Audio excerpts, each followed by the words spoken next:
For millions of years, the story of humanity has been the story of tools. Our ancestors didn't have sharp claws, thick fur, or incredible strength, but they had something far more powerful: the creativity to shape the world around them. This ability eventually helped humans spread across continents, survive harsh climates, and rise to the top of the food chain. But here's the strange part. For a huge stretch of our evolutionary journey, more than 1.5 million years, early humans across Africa, Europe, and Asia kept making one specific tool. The same shape, the same size range, the same careful craftsmanship. And even today, after studying tens of thousands of them, we still don't actually know what they were for. Normally, archaeology is like detective work.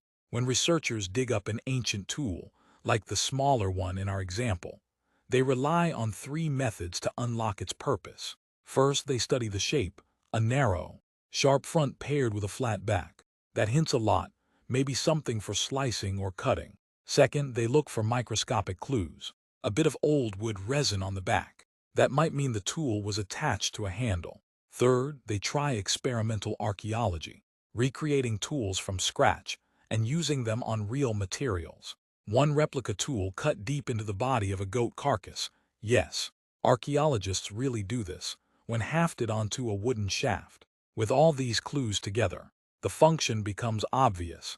This was a spear point used for hunting big animals.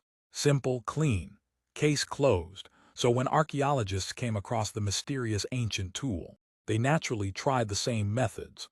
Each one had been shaped with great care, chipped on both faces until the edges were sharp and symmetrical, tapering into a clean point. At first glance, the design seemed perfect for butchering. One end fits nicely in the hand, while the other slices through thick animal hide, meat, even bone. But that wasn't the only possibility. Maybe it was excellent for gathering plants, cutting stems, crushing seeds, or digging up nutritious tubers. Maybe it was used to sharpen wooden spears, or to strike stones together and make sparks for fire. So far, nothing ruled anything out. Next came the microscopic analysis. Polished surfaces might mean grinding. Long scratches might signal slicing. Tiny pits might mean smashing. But what did they find? Everything. Some had polish, some had scratches, some had pits, some had all three. This only made the puzzle bigger. A new theory emerged. Maybe the tool was a kind of prehistoric Swiss Army knife, a multi-purpose object used for whatever the day demanded: gathering, hunting, building, scraping, chopping. But then came the real twist. A surprisingly large number of these tools showed people constantly resharpen them, wiping away the evidence. Or were they used for activities that simply didn't leave marks? Without answers, archaeologists turned to experiment after experiment. They tried throwing the tools like projectiles. They set them pointy side up in the ground to test if they could injure passing animals.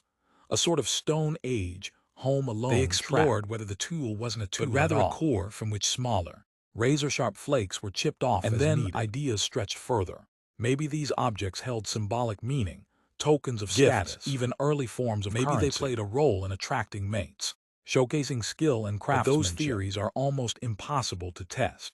And so the mystery remains. It feels unbelievable. We've unearthed tens of thousands of these objects across the globe. They must have mattered deeply to ancient humans. Not even close. Yes.